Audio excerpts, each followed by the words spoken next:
how to know where you are as far as God is concerned.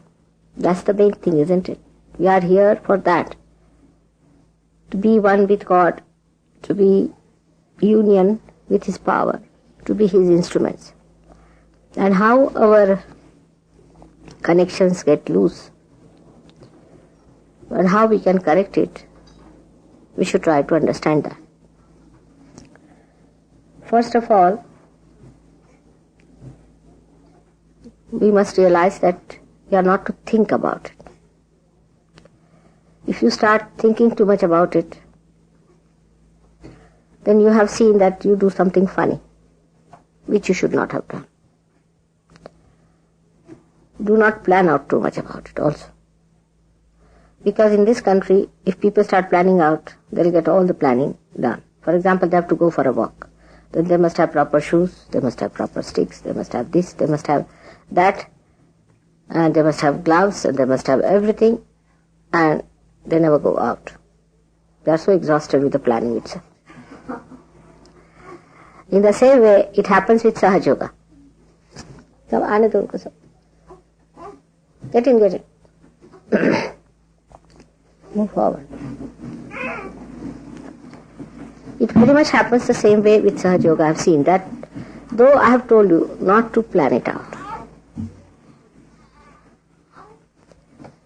not to think about it, still you go on doing it.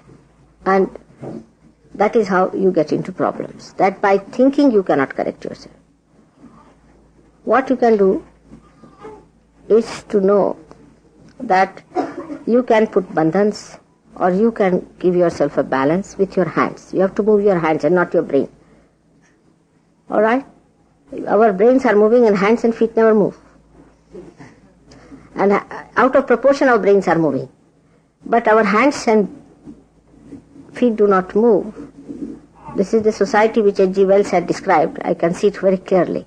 That you have more brains than your deftness and your understanding.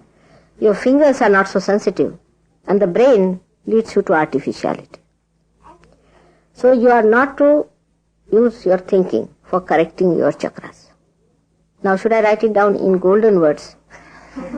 That you cannot think about it and sort it out. This is one thing people do not understand. I think you better take him away because little restless, alright?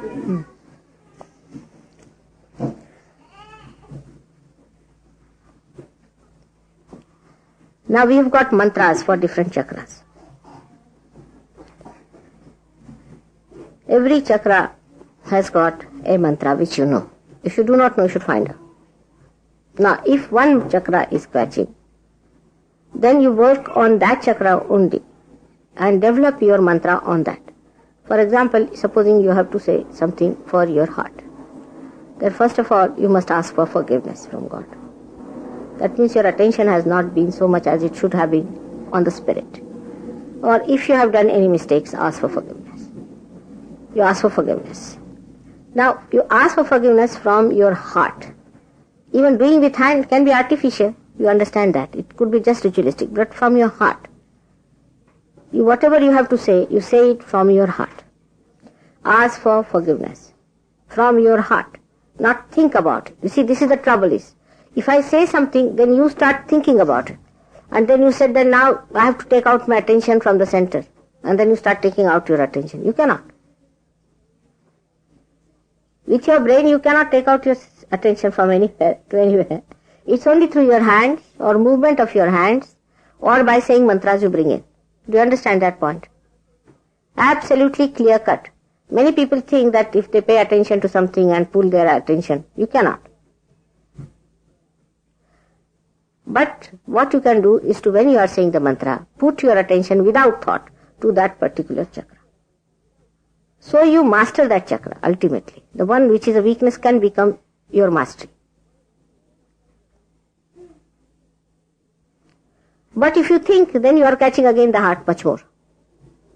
You have known that by thinking you catch your right side in the sense that it starts overactive, gets overactivated, and left side gets frozen up, by which heart is catching. Your ego develops, which engulfs your heart. So the more you think about it, how to correct your ego, the worse you are. You fight it. So then we know that we have to give a balance. Bring down your ego with your hand. With massaging, you can bring it down. Because in your hand it is flowing. Whether you are catching or not catching, it is flowing from your hand is there. The flow from your hand is there. You may not even receive from me, but there is flow already started. It's germinated. Little bit is always there. Use that to massage your head, bring down your ego. Then for heart also. Do not think about it, but give it. Or you put your hand towards it. Direct the vibrations, but don't think at that time. This is the important thing. If you are thinking and directing, it cannot be directed because your attention is engulfed in the thinking process. Do you understand that point? And here the problem is people think too much and talk too much. I mean, they talk about everything. They know everything. It's such a wasteful habit of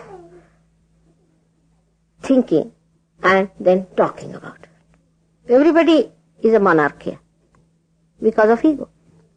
So now please tell your ego, you please keep shut. Now we know you too well. Try to push it back as much as you can. With force sometimes. Bring it back like that. Try to bring it to its normal position. And you'll be amazed once it goes to its normal position. You'll feel very much lighter.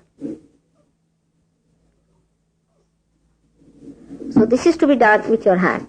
You can use oil to rub, or on your body if you have to rub, you can use even powder or anything for having less friction. But it is through massage, through giving bandhans, by taking it out, or through limbu, or you can use even an orange or something like that. Try to take out these vibrations through these mediums and not through thinking. Through thinking you cannot do it. Once you think, you have no power over yourself. There's a barrier between the spirit and you. Because you are thinking through your ego.